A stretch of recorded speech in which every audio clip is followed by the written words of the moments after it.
Roads like this stretch of Interstate Drive here in Norman led Garcia to the Oklahoma City bombing site. Although some law enforcement officials think there should be laws regulating cell phone use while driving, the goal of the new web TV boxes is to make internet access easier.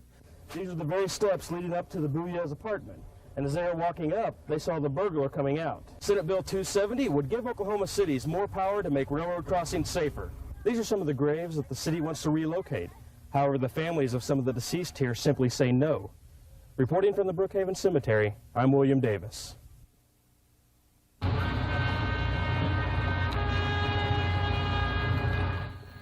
Hundreds of Oklahomans gathered at a memorial ceremony on Saturday at the Murrah Building bombing site. A California man who attended the ceremony walked over 700 miles in honor of the victims. Danny Garcia's journey began in Alexandria, Louisiana, and ended in downtown Oklahoma City.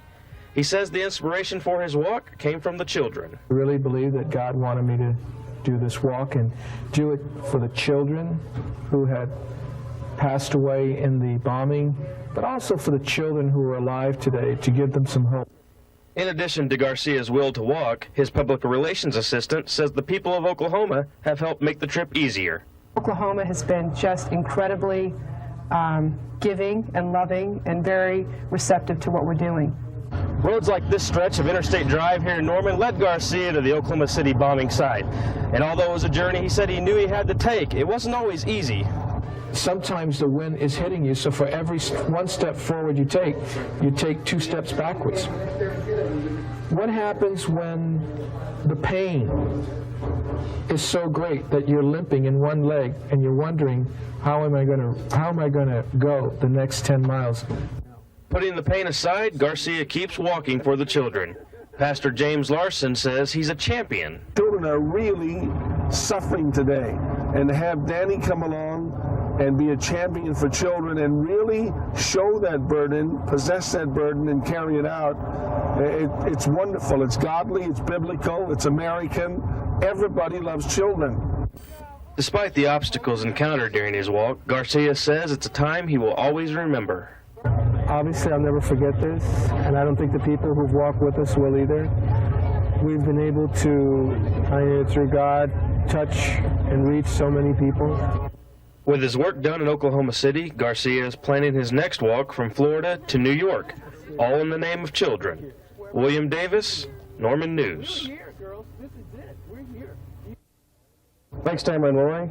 Well, bad roads and drunk drivers aren't the only problems you have to worry about when making that daily commute. I took a look at a new road hazard that's quickly become a common sight. Drivers hit the road daily without a high risk of danger, but those using cellular phones are taking a greater chance. The New England Journal of Medicine reports that drivers using cellular phones are 4 times more likely to have an accident. A Norman police officer gives drivers some simple advice. Certainly pull off to the side of the road so that you can concentrate on the conversation, because some people do have difficulty with multitasking skills.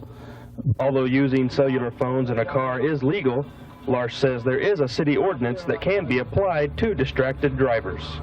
An ordinance which is failure to devote full attention to one's driving, and that would it doesn't pertain specifically to the use of cellular phones, but it does apply under those circumstances. Although some law enforcement officials think there should be laws regulating cell phone use while driving, one cell phone user says the laws are unnecessary. We live in a day where you have to work in customer time, and I think that if they had any laws to defeat using the cell phone on the road, that it would defeat the whole purpose of having one.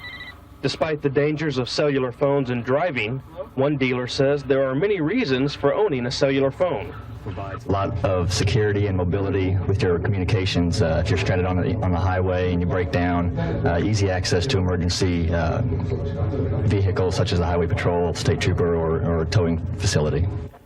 Berger says that more people are buying cellular phones specifically for their cars. This increase in mobile communication means that you might see more drivers with one hand on the wheel and one on the phone. On cellular phones is a slight problem in Norman. However, Officer Larsh says it's not any bigger a problem than it is in other communities.